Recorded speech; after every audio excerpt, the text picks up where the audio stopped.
ಕೊನೆಗೂ ಧಮ್ಕಿ leader ಪುಂಡ Rajiv Gowda arrest ಆಗಿದ್ದಾನೆ. 13 ದಿನಗಳ ಬಳಿಕ ಧಮ್ಕಿ ಲೀಡರ್ ರಾಜೀವ್ ಗೌಡ ಲಾಕ್ ಆಗಿರುವಂತದ್ದು. ಇನ್ನು ಕೇರಳ ಗಡಿ ಭಾಗದಲ್ಲಿ ರಾಜೀವ್ ಗೌಡನನ್ನ ಬಂಧಿಸಿದ್ದಾರೆ ಕಾಕಿ. ಇದು ನಿಜವಾಗ್ಲೂ ಕೂಡ ಒಂದು ರೋಚಕ ಕಥೆ ಇದೆ ಇದರ ಹಿಂದೆ ಅಂತ ಹೇಳ್ಬೋದು.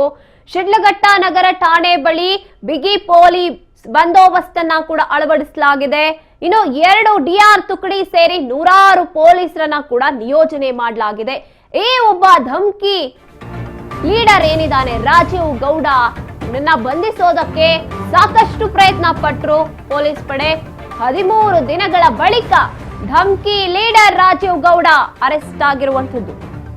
ಇನ್ನು ಕೇರಳ ಗಡಿಭಾಗದಲ್ಲಿ ರಾಜೀವ್ ಗೌಡನನ್ನ ಕಾಕಿ ಪಡೆ ಬಂಧಿಸಿದ್ದಾರೆ. ಶಿಡ್ಲಘಟ್ಟ ನಗರ ಠಾಣೆ ಬಳಿ ಬಿಗಿ ಪೊಲೀಸ್ ಬಂದೋಬಸ್ತನ್ನ ಅಳವಡಿಸಲಾಗಿದೆ.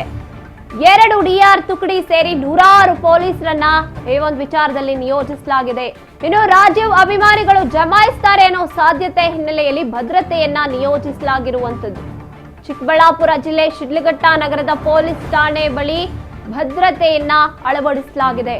ಎಸ್, ಶಿಡ್ಲಘಟ್ಟದ ಪೌರಾಯುಕ್ತೆಗೆ ಈ ಧಮ್ಕಿ ಹಾಕಿದ್ದಂತಹ ಪುಂಡ ರಾಜೀವ್ ಗೌಡ ಏನಿದ್ದಾನೆ ಇಷ್ಟು ದಿನ ಕಣ್ಣಿಗೆ ಕಾಣಿಸ್ತಾ ಇರಲಿಲ್ಲ.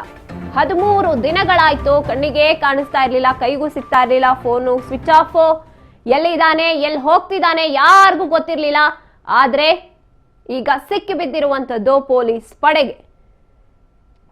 ಇನ್ನು ರಾಜೀವ್ ಗೌಡ ಎಲ್ಲಿದ್ದಾರೆ ಅಂತ ಹುಡುಕೋ ಪ್ರಯತ್ನಗಳು ನಡೀತಾನೆ ಇತ್ತು. ಮಂಗಳೂರಿನ ರೈಲ್ವೆ ಸ್ಟೇಷನ್ ಬಳಿ ತನ್ನ ಕಾರನ್ನ ನಿಲ್ಸಿರ್ತಾನೆ. ಎಲ್ಲೋ ಅಲ್ಲಿ ಬಂದಂಥವ್ರು ಪೊಲೀಸ್ ಏನಾದ್ರೂ ಹುಡುಕೊಂಡು ಬಂದ್ರೆ ರೈಲಲ್ಲಿ ಹೋಗಿದ್ದಾನೆ ಅಂತ ತಿಳ್ಕೊಂಡ್ಲಿ ಅಂತ. ಆದ್ರೆ ಕೇರಳ ಕಡೆಗೆ ತಮ್ಮ ಉದ್ಯಮಿ ಸ್ನೇಹಿತನ ಕಾರ್ನಲ್ಲಿ ಹೋಗ್ತಾ ಇದ್ದಾಗ ಸಿಕ್ಕಿ ಬಿದ್ದಿರುವಂಥದ್ದು ಧಮ್ಕಿ ಲೀಡರ್ ಪುಂಡ ರಾಜೀವ್ ಗೌಡ ಕೊನೆಗೂ ಸಿಕ್ಕಿ ಬಿದ್ದಿರುವಂಥದ್ದು. ಶಿಡ್ಲಘಟ್ಟ ಪೌರಾಯುಕ್ತೆಗೆ ಬಾಯಿಗೆ ಬಂದಾಗೆ ಬೈದಿದ್ದಂಥದ್ದು, ಧಮ್ಕಿ ಹಾಕಿದ್ದು, ರಾಜೀವ್ ಗೌಡಗೆ ಆಶ್ರಯ ನೀಡಿದ್ದ ಉದ್ಯಮಿ ಕೂಡ ಅರೆಸ್ಟ್ ಆಗಿರುವಂತದ್ದು. ಮಂಗಳೂರು ಮೂಲದ ಉದ್ಯಮಿ ಮೈಕಲ್ ಪೊಲೀಸರ ವಶಕ್ಕೆ ಸಿಕ್ಕಿದ್ದಾನೆ. ಉದ್ಯಮಿ ಮೈಕಲ್ ಕೂಡ ವಶಪಡಿಸಿಕೊಂಡಿದ್ದಾರೆ ಪೊಲೀಸರು. ಚಿಕ್ಕಬಳ್ಳಾಪುರದ ಪೊಲೀಸ್ ಅತಿಥಿ ಗೃಹದಲ್ಲಿ ಇಬ್ಬರನ್ನು ಕೂಡ ವಿಚಾರಣೆ ಮಾಡಲಾಗ್ತಿದೆ.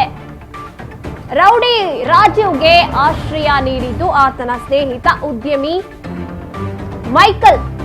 ಅವನನ್ನು ಕೂಡ ಪೊಲೀಸರು ವಶಕ್ಕೆ ಪಡ್ಕೊಂಡಿದ್ದಾರೆ.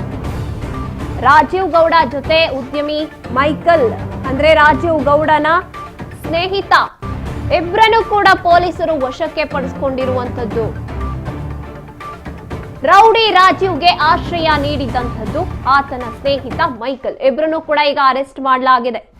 13 ದಿನಗಳಿಂದ ತಲೆಮರೆಸಿಕೊಂಡಿದ್ದಂತ ಈ ಧಮ್ಕಿ ಹಾಕುವಾಗ ಇದ್ದಂತಹ ಧೈರ್ಯ ಈ ವ್ಯಕ್ತಿಗೆ ಈಗ ಯಾಕಿರ್ಲಿಲ್ಲ, ಇದನ್ನ ಎದುರಿಸೋದಕ್ಕೆ ಯಾಕಿರ್ಲಿಲ್ಲ ಅನ್ನುವಂತ ಪ್ರಶ್ನೆಗಳು ಮೂಡುತ್ತೆ.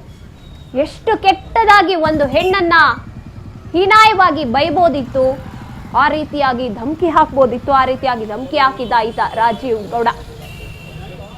ಇನ್ನು ಎಲ್ಲೋ ಒಂದ್ ಕಡೆ ಶಿಡ್ಲಘಟ್ಟ ಪೌರಾಯುಕ್ತೆ ಅಮೃತಾ ಗೌಡ ಏನಿದ್ದಾರೆ ಕಣ್ಣೀರು ಹಾಕ್ತಾ ಇದ್ರು. ಎಲ್ಲೋ ಒಂದ್ ಕಡೆ ಆ ಹೆಣ್ಣು ಭಯದಿಂದಲೇ ಜೀವಿಸ್ತಾ ಇದ್ಲು, ಯಾವಾಗ ಏನಾಗುತ್ತೋ ನನ್ನ ಗತಿ ಅಂತ.